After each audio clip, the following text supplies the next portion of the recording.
Friends, எல்லாரும் எப்படி இருக்கிறீங்க? இன்னைக்கு நம்ம என்ன வீடியோ பார்க்க போறோம்னு பார்த்தீங்கன்னா, மாவிளக்கு எப்படி பண்ண போறோங்கிறது தாங்க பார்க்க போறோம். இது திருவிழாக்களுக்கெல்லாம் இந்த மாவிளக்கு செஞ்சு கடவுளுக்கு படைப்பாங்க. அதே மாதிரி ஆடி மாதத்திலையும் இந்த மாவிளக்கு செஞ்சு அம்மனுக்கு படைப்பாங்க. இப்போ வாங்க இந்த மாவிளக்கை எப்படி ப்ரிப்பேர் பண்ணலாங்கிறத பார்த்துடலாம். வீடியோவை ஸ்கிப் பண்ணாம பாருங்க.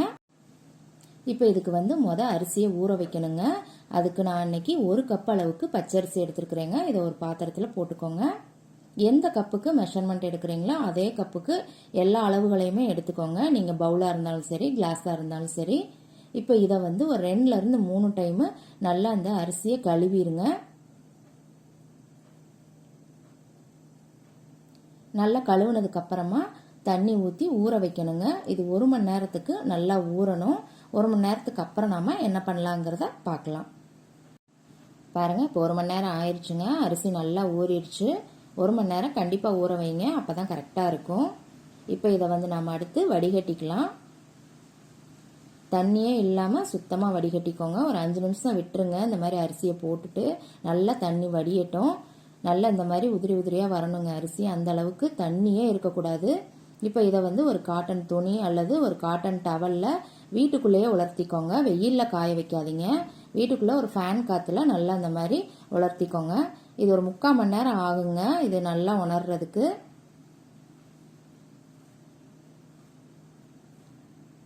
பாருங்க, இப்போ எனக்கு ஒரு 3/4 மணி நேரம் ஆயிடுச்சு. நல்லா உணர்ந்துருச்சு. லேசான ஈரப்பதம் தான் இருக்குது. லேசாக கையில் ஒட்டுது, அவ்வளோதான். இப்போ இதை ஒரு மிக்சி ஜாரில் போட்டாச்சுங்க. இதை நம்ம நல்லா நைஸாக மிக்சியில் அரைச்சி எடுத்துகிட்டு வரலாம். இப்போ மிக்சியில் நல்லா நைஸாக அரைச்சாச்சுங்க. இந்த மாதிரி ஒரு அகலமான தட்டு எடுத்துக்கோங்க. அதில் போட்டு இந்த மாதிரி ஜலிச்சுக்கோங்க.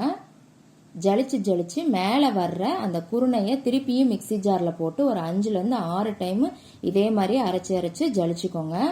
லாஸ்ட்டில் கொஞ்சமாக மாவு இருக்கும் பார்த்தீங்களா, அப்போ ஒரு 5 ஏலக்காய் போட்டு அதையும் மிக்சியில் நல்லா நைஸாக அரைச்சி அதையும் ஜலிச்சுக்கோங்க. இப்போ மாவு ரெடி ஆயிருச்சுங்க. நல்லா நைஸாக வந்துருச்சு.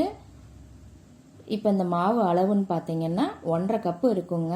நம்ம 1 கப்பு அரிசி போட்டோம். அதுக்கு 1.5 கப் அளவு மாவு கிடைச்சிருக்குது. நம்ம இன்னைக்கு 1.5 கப் மாவுமே மாவிளக்குக்கு யூஸ் பண்ணிக்க போறோங்க.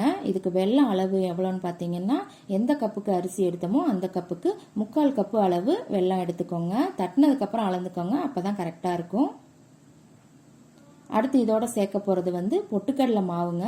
எந்த கப்புக்கு அரிசி எடுத்தோமோ அதே கப்புக்கு 1/4 கப் அளவு பொட்டுக்கடலை எடுத்து இந்த மாதிரி மிக்சியில நைஸா பவுடர் பண்ணி எடுத்துக்கோங்க. இப்போ அடுத்து நாம வெல்லத்தை பாகு காய்ச்சிக்கலாம். இப்போ ஒரு பாத்திரத்தில் வெல்லத்தை போட்டு 4 டேபிள் ஸ்பூன் அளவுக்கு மட்டும் தண்ணி விட்டுக்கோங்க. இப்போ இதை கேஸில் எடுத்து வச்சாச்சுங்க. வெல்லம் நல்லா கரைஞ்சி ஒரு 1.5 நிமிஷம் கொதிச்சா போதுங்க. அந்த பாகுங்கிறது கரெக்டாக வந்துடும். இப்போ பாருங்க, வெல்லம் நல்லா கரைஞ்சிருச்சு.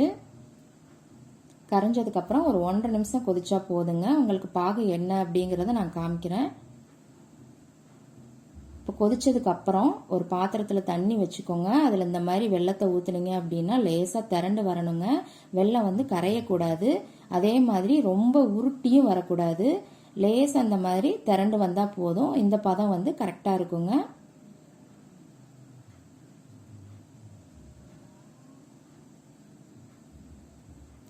இப்போ கேஸை ஆஃப் பண்ணிடலாம். இந்த வெல்லத்தை இப்போ நம்ம வடிகட்டி எடுத்துக்கலாம். பாருங்க, இப்போ ஒரு பாத்திரத்தில் நான் வடிகட்டி வச்சுட்டேன். அடுத்து நாம ஒரு தட்டில் அந்த பச்சரிசி மாவையும் அந்த பொட்டுக்கடலை மாவையும் மிக்ஸ் பண்ணி வச்சுட்டேங்க. அகலமான தட்டா யூஸ் பண்ணிக்கோங்க, கரெக்டா இருக்கும். இதுல கொஞ்சம் கொஞ்சமா வெள்ளைப்பாக சேர்த்து நம்ம லேசா கிளறிக்கலாம். சூடா இருக்குங்க, பார்த்து கிளறுங்க. நீங்க கையில கிளற முடியல அப்படின்னா கரண்டி கூட யூஸ் பண்ணி இந்த மாதிரி நல்லா கிளறி விட்டுக்கோங்க.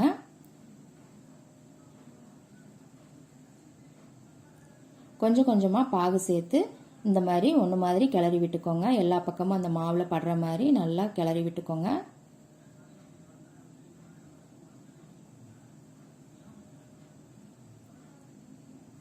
உங்களுக்கு கை பொறுக்கிற சூடு இருக்கிற மாதிரி இருந்தால் நீங்கள் கையிலே நல்லா பிசையலாங்க. கையில் பிசையும் போது உங்களுக்கு நல்லா இருக்கும். நான் மொத்த பாகையும் ஊற்றிட்டேங்க, கரெக்டாக இருக்குது எனக்கு. நீங்கள் எந்த அளவுகளில் செய்யுங்க, உங்களுக்கு கரெக்டாக இருக்கும். மாவும் நல்லா திரண்டு வரும். பாருங்கள் மாவு நல்லா திரண்டு வர ஆரம்பிச்சிருச்சு. கையில் நல்லா பிசைஞ்சிக்கோங்க. எவ்வளோக்கு எவ்வளோ பிசைகிறீங்களோ அவ்வளோக்கு எவ்வளோ நல்லா இருக்குங்க. இப்போ மாவு வந்து நான் பாதியாக பிரிச்சுக்கிட்டேன்.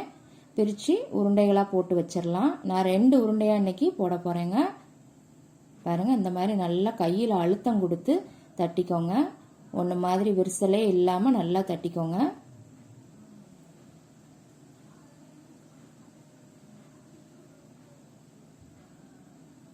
பாருங்க சூப்பராக உருட்டியாச்சு.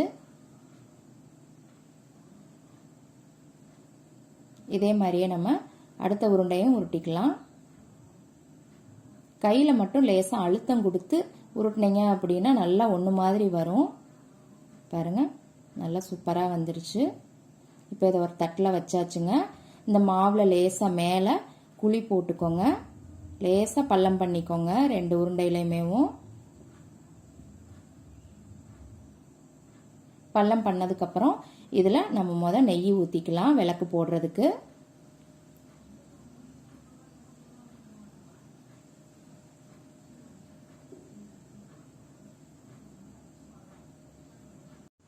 இப்போ இதுக்கு உள்ளார திரி போட்டுக்கோங்க.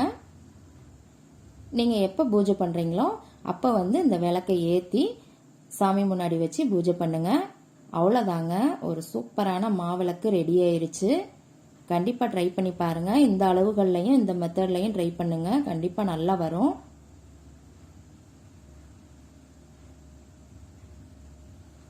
எப்படி இருக்குன்னு செஞ்சு பார்த்துட்டு கமெண்ட்ல உங்கள் ஃபீட்பேக் சொல்லுங்கள். அன்போடு சமைத்து ஆனந்தமாய் உண்டு இன்பமாய் வாழுங்கள். வாழ்க வளமுடன்.